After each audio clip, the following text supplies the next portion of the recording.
Office থেকে একটু তাড়াতাড়ি বেরিয়ে পড়েছিল অবনী। কম দূরের পথ তো নয়।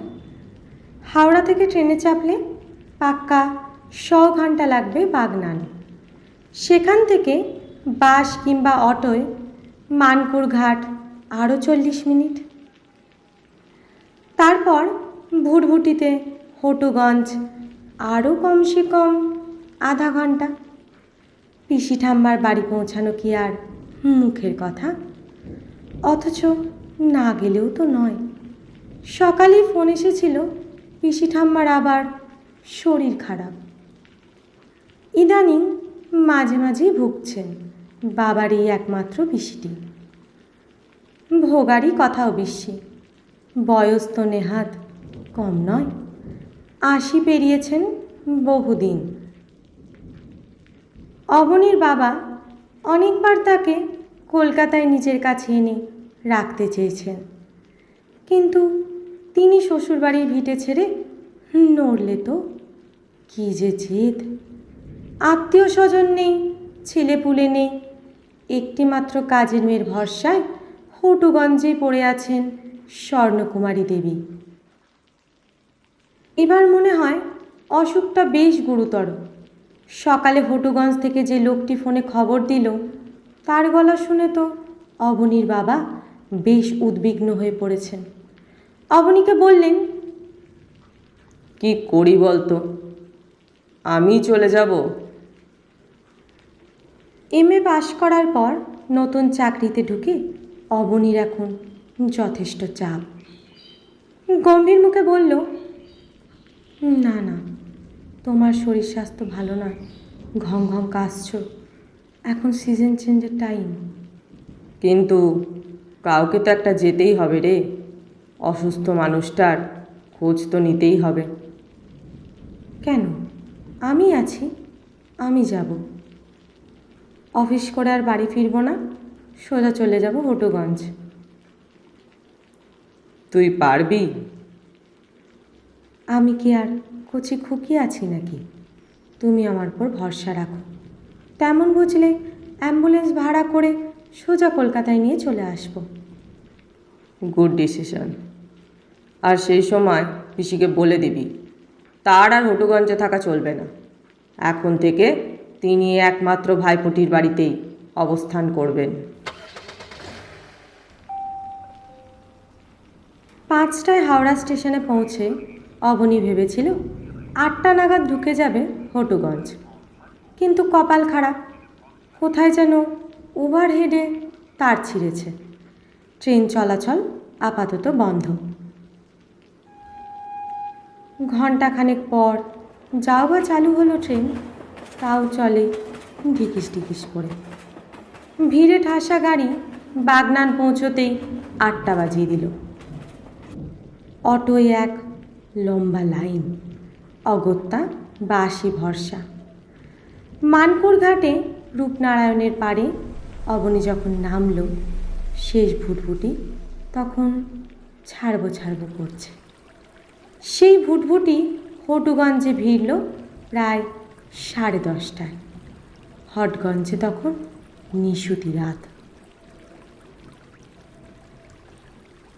বাজার হাট বন্ধ, দোকানে ঝাঁপ পড়ে গিয়েছে। রিক্সা, ভ্যান রিক্সা কিচ্ছু নেই। অবনীর সঙ্গে আর 3-4 জন যাত্রী নেমেছিল, তারাও চলে গেল যে যার মতো। একটু যেন ফাঁপড়ে পড়ল অবনী। জায়গাটা তার অপরিচিত নয়। এখানে সে এসেছে বেশ কয়েকবার, সেই ছেলেবেলা থেকে। কিন্তু বাড়ির দায়িত্বশীল প্রতিনিধি হিসেবে পিসি ঠাম্মার কাছে যাবে এই ভাবনায় টকবক ফুটছিল উৎসাহে। এখন পথশ্রম আর চারদিকের হাল হকিকত দেখে একটু যেন দমে গিয়েছে। 2-4 মিনিট ঝুম দাঁড়িয়ে থেকে নিজেকে উজ্জীবিত করল অবনী। পিসি ঠাম্মার কুসুমপুর গ্রাম তো মোটে 2 কিলোমিটার রাস্তা। পথটাও তার মুখস্থ, পয়দল মেরে দিলেই হয়। ব্যাস, ভাবা মাত্র হনটন শুরু। গঞ্জ মতো জায়গাটা পেরিয়ে অবনী মেঠো রাস্তা ধরল। শুক্লপক্ষের রাত, আজ বোধ হয় দশমী বা একাদশী হবে।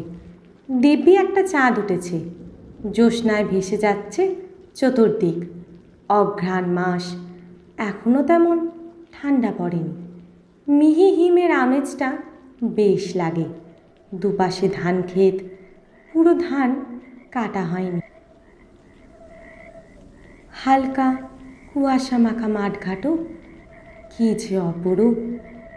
মনে হয় কে যেন ফিনফিনে রুপোলি চাদর বিছিয়ে দিয়েছে চড়াচড়ে। হেলে দুলে হাঁটতে হাঁটতে খোশ মেজাজে গুনগুন গান ধরেছিল অবনী।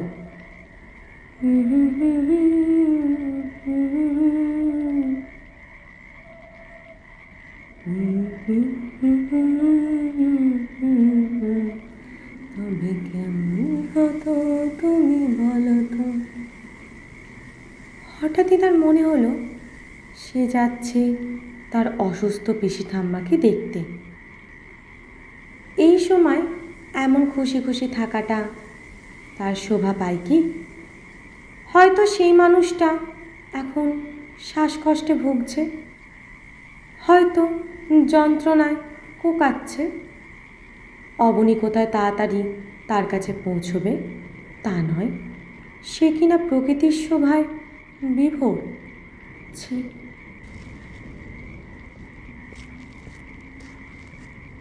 অবনী দু পায়ের গতি বাড়ালো।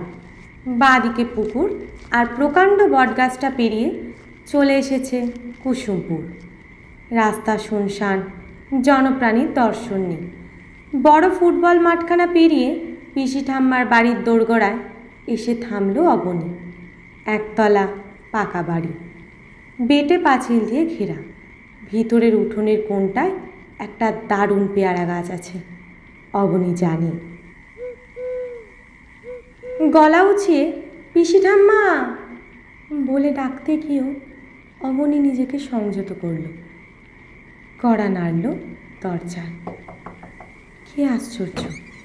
মুহূর্তে সদর খুলে গিয়েছে এবং স্বয়ং সামনে দাঁড়িয়ে আছেন পিসি ঠাম্মা। হাতে একটা টিমটিমে লণ্ঠন।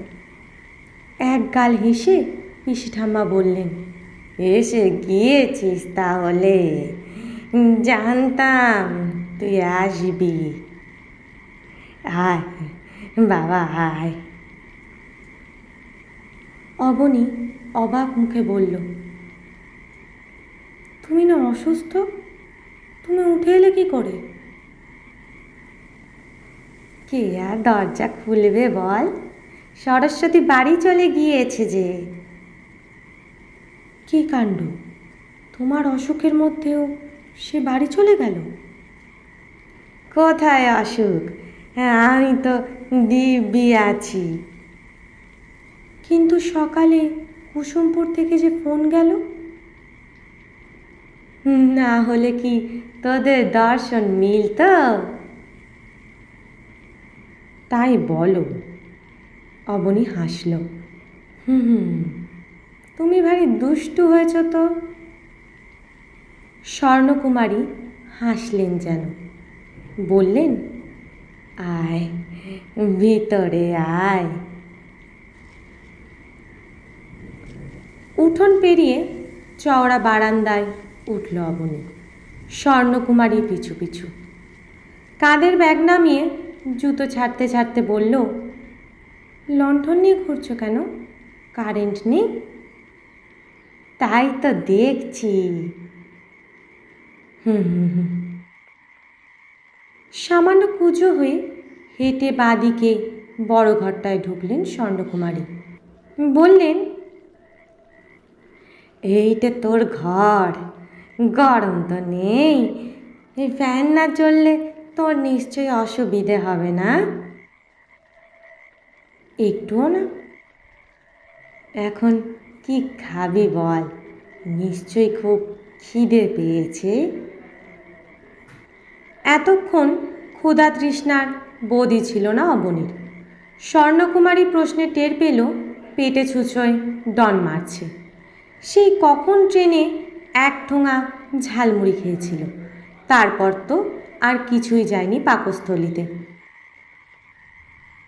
তবু এই বৃদ্ধা মহিলা এত রাতে তার খাওয়া নিয়ে উদ্ব্যস্ত হয়ে পড়বেন, সেটাও তো ভালো দেখায় না। অবনী তাড়াতাড়ি বলল, ও নিয়ে তোমায় ভাবতে হবে না পিসি ঠাম্মা, মুড়ি টুড়ি কিছু থাকলে দাও, খেয়ে শুয়ে পড়ি। তা বললে হয়? কদিন পর এলি তো, তাই বলে এই রাত বিরেতে তুমি রাঁধতে বসবে? দূর বোকা, রান্না তো আমার করাই রয়েছে। ভাত, মুগের ডাল, বাঁধাকপির তরকারি, আলু পোস্ত, বড়ির ঝোল, ফুলকপির ডালনা, নতুন গুড়ের পায়েস পর্যন্ত বানিয়ে রেখেছি। তুই শুধু কোনটা খাবি বল। খাবারের তালিকা শুনে অবনীর জিভে জল আসার জোগাড়। প্রতিটি পদই তার খুব প্রিয় কিনা। নিরামিষে রান্নাগুলো পিসি ঠাম্মার হাতে খোলেও দারুণ। একবার খেলে পাক্কা 1 বছর মুখে লেগে থাকে। তবু বিস্মিত গলায় অবনী বলল, তুমি একা হাতে এত কিছু রেঁধেছ? আমার অসুবিধা হয়নি। এখন তুই তৃপ্তি করে খেলে আমার পরিশ্রম সার্থক হবে। বলছো? তাহলে চেটে পুটে খাবো। খুব ভালো, যা উঠোনের টিউবওয়েলটায় হাত মুখ ধুয়ে আয়, আমি ততক্ষণ ভাত টাত বাড়ি। গুটি গুটি পায়ে লণ্ঠন হাতে হেসেলে গেলেন স্বর্ণকুমারী। প্যান্ট শার্ট ছেড়ে ব্যাগে রাখা জামা গলিয়ে নিল অবনী। জলের ছোঁয়ায় তরতাজা হয়ে শটাং পিসি ঠাম্মার রান্নাঘরে। সেখানে এক এলাহি আয়োজন। বাহারি ফুলকাটা আসন পেতে দিয়েছেন স্বর্ণকুমারী। কাঁসার থালায় ফুরফুরে ভাত, থালা ঘিরে সার সার বাটি। হাসতে হাসতে অবনী বলল, এই যে একবারে রয়্যাল ডিনার পিসি ঠাম্মা। স্বর্ণকুমারী লাজুক মুখে বললেন, কবে আবার আসিস? আমার রাধার ক্ষমতা থাকে বা না থাকে। ভাতে হাত দিয়ে ফের চমক। অবনী বলে উঠল, কিন্তু এ তো রীতিমতো গরম গো, ভাত কি এক্ষুনি নামিয়েছ? শীতের রাতে ঠান্ডা ঠান্ডা দেওয়া যায় না কি? একটু ঘি দিই পাতে। উফ, তুমি তো কিছুই বাকি রাখলে না, দাও। খাওয়া শুরু করলো অবনী। ঘি ভাতের পর ডাল, আলু পোস্ত, বাঁধাকপির তরকারি একের পর এক উপুড় হচ্ছে পাতে। মুখে তুলে মুহু মুহু তারিফ করছে অবনী। খেতে খেতে অবনী বলল, না, বাবা যা বলেছেন সেটাই করতে হবে। কী রে, আমায় কলকাতা নিয়ে যেতে বলেছে তাই না? ঠিক ধরেছ। তুমি এখানে থাকলে আমাদের বহুত সমস্যা। প্রথমত, তোমার শরীর খারাপ হলে আমরা এরকম হুটহাট করে ছুটে আসতে পারি না। সেকেন্ডলি, তুমি কিভাবে আছো তাই নিয়ে আমাদের খুব টেনশন হয়। আর ভাবিস না, আমি ভালো আছি, ভালো থাকবো। ওই সব বলে আমাদের আর কাটাতে পারবে না। তুমি কলকাতায় না থাকলে এমন বিউটিফুল রান্নাগুলো আমরা যে খুব মিস করি। সেই জন্যে তো আজ অনেক অনেক কিছু রেঁধে খাইয়ে দিলাম। আর হয়তো কোনো দিনই রান্নাঘরে ঢুকবো না। তা হোক, তুমি রাঁধো বা না রাঁধো, আমাদের সঙ্গে থাকবে চলো। বাবা তোমার জন্য কতটা উতলা থাকে জানো? বারবার বলেন আমার একমাত্র পিসিমা গায়ের বাড়িতে একা একা কাটাচ্ছে, আমরা তার সেবা যত্ন করার সুযোগ পাচ্ছি না। ভাবলেই আমার কান্না পায়।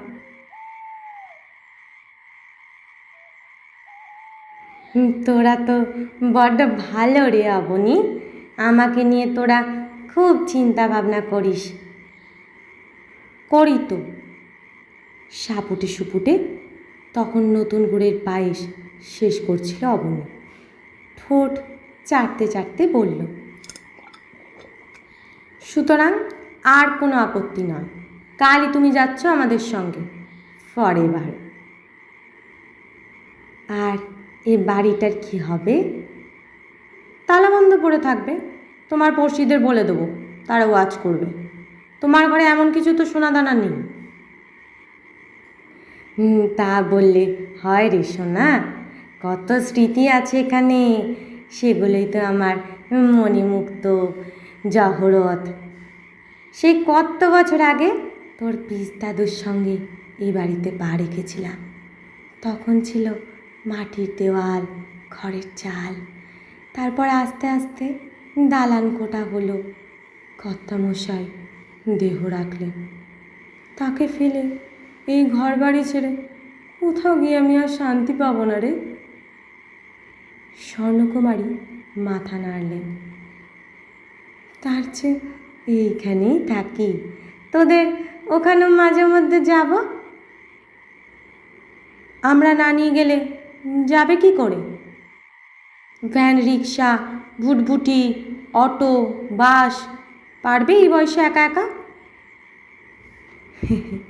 তাহলে নয় উড়েই চলে যাব, ইচ্ছে থাকলে মানুষ কী না পারে। না, এই মহিলাকে বাগে আনা অবনীর গম্য নয়। উঠে আছিয়ে অবনী ঘরে ফিরল। তখনই মনে হলো পিসি ঠাম্মার খবরটা তো বাড়িতে জানানো উচিত। এত রাতে ফোন করবে? থাকবে, না হয় কাল সকালেই করবে। উফ, বাবা মাও তো খুব চিন্তায় রয়েছেন। দোনামোনা করতে করতে মোবাইল ফোনখানা বের করে আনলো অবনী। ধুস, টাওয়ার নেই, কোনো মানে হয়? স্তিমিত লণ্ঠন হাতে দরজায় এসেছেন স্বর্ণকুমারী। নরম স্বরে বললেন, আর জেগে থাকিস না সোনা, আজ এত ধকল গেল, কাল সকালে আবার তোর ছুটোছুটি আছে, মশারি টাঙিয়ে ঘুমিয়ে পড়। সত্যি আর যেন শরীর চলছিল না অবনীর। বালিশে মাথা রাখতেই ডুবে গিয়েছে গাঢ় নিদ্রায়। ঘুম ভাঙল কাক ভরে। বাইরে বেরিয়ে আড়মোড়া ভাঙছে। চোখ গেল পাশের ঘরগুলো। কি কাণ্ড, তালা ঝুলছে। পিসি ঠাম্মা কি ভোরবেলাতে খুটখুট করে বেরিয়ে গেল? ইস, ঠান্ডা লেগে যাবে না? ভাবতে ভাবতেই অবনী বাড়ির বাইরে এসেছে। তাকাচ্ছে এদিক ওদিক। হঠাৎ এক প্রবীণ ভদ্রলোকের আবির্ভাব। অবনীর মুখ চেনা। স্থানীয় স্কুলের মাস্টার মশাই, থাকেন পাশের বাড়িতেই। অবাক মুখে ভদ্রলোক বললেন, তুমি এসে গিয়েছ? হ্যাঁ, কেন? আমরা কাল রাতে কলকাতায় ফোন করলাম, তোমার বাবা বললেন তুমি রওনা দিয়েছ। সেই মতো রাত 11টা অবধি এ বাড়ির সামনে দাঁড়িয়ে। কখন এলে? আরও রাতে, দেরি হয়ে গেল। যাকগে, চলো। কোথায়? হাসপাতালে। রাতভর মাসিমার বডিটা ওখানেই পড়ে আছে। এবার তো সৎকারের কাজটাও সেরে ফেলতে হয়। মাসিমা মানে? স্বর্ণকুমারী দেবী, তোমার পিসি ঠাকুরমা। কাল সকাল থেকে ওর শ্বাসকষ্টটা খুব বেড়ে গিয়েছিল। তোমাদের খবর দেওয়ার পর ওকে হাসপাতাল নিয়ে যেতে হলো। অনেক চেষ্টা করেছিলেন ডাক্তারবাবু, ফেরানো গেল না। রাতে 8:30 নাগাদ উনি, তোমার বাবাকে আমি ডিটেলে বলেছি। উনি তোমাকে মোবাইলে জানাননি? না, মানে আমার ফোনের টাওয়ারটা।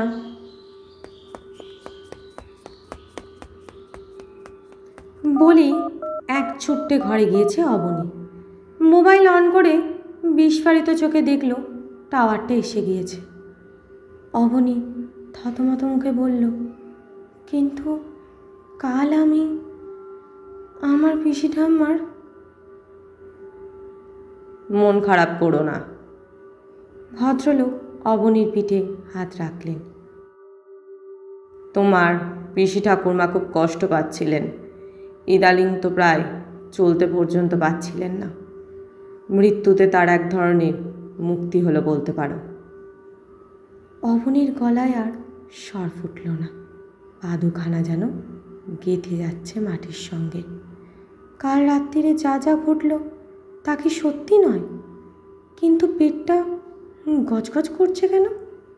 মনে হলো বড়ির ঝোলের একটা ঢেকুর এখনও উঠল যেন। পায়েসের স্বাদটাও স্মরণে এলো অবনীর। সব মিথ্যে, সব কি করে হয়? এই যেন প্রহেলিকা।